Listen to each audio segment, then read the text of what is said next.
We need to know about our past history to inform the future.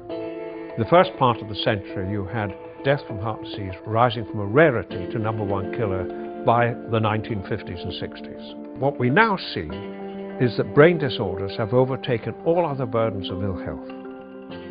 In Europe in 2004, the audit was done to assess the cost of ill health, and it turned out at €386 billion for brain disorders. We had questions asked in the House of Lords about what was going on in Britain, and the answer was a staggering £77 billion for mental ill health in the United Kingdom, and that was a cost greater than heart disease and cancer combined. I think the gravity of the situation is not recognized.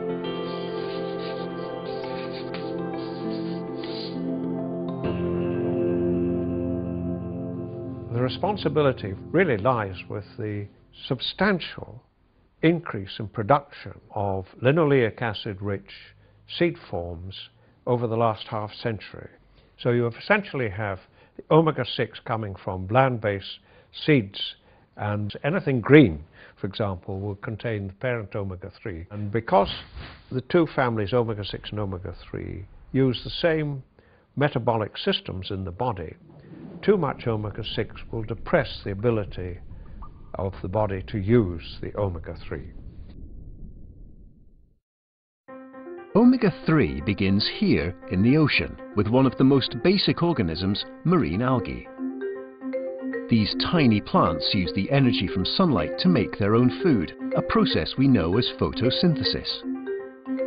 Using energy from this food and specific enzymes, algae make short alpha-linolenic acid and then lengthen it into the longer and more unsaturated EPA and DHA fatty acids. These are considered the healthiest forms of omega-3. Unlike marine algae, land plants, animals and humans are not good at converting short-chain omega-3 into the long-chain EPA and DHA. In ocean food chains, algae are consumed by zooplankton. The zooplankton are then consumed by fish.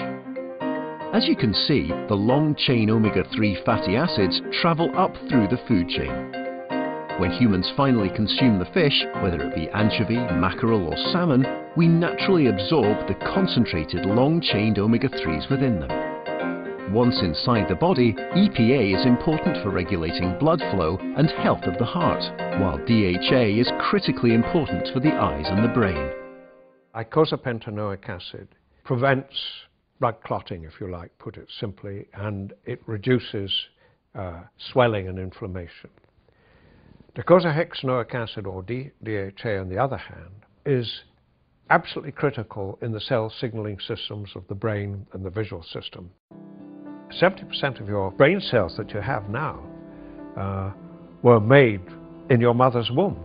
The time that omega-3 is most important to the brain is before you're born, and afterwards during breastfeeding it is also important. The evidence to support the health benefits is overwhelming. The library shelves of medical schools groan under the weight of that evidence at the moment.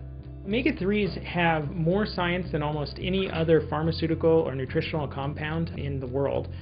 The only compound we've ever actually been able to find that has more studies is aspirin. There's actually 20,000 published scientific papers since the 1970s that have been focused on omega-3s and their benefits, as well as over 2,000 randomized controlled trials in humans, which is the gold standard of human clinical trials.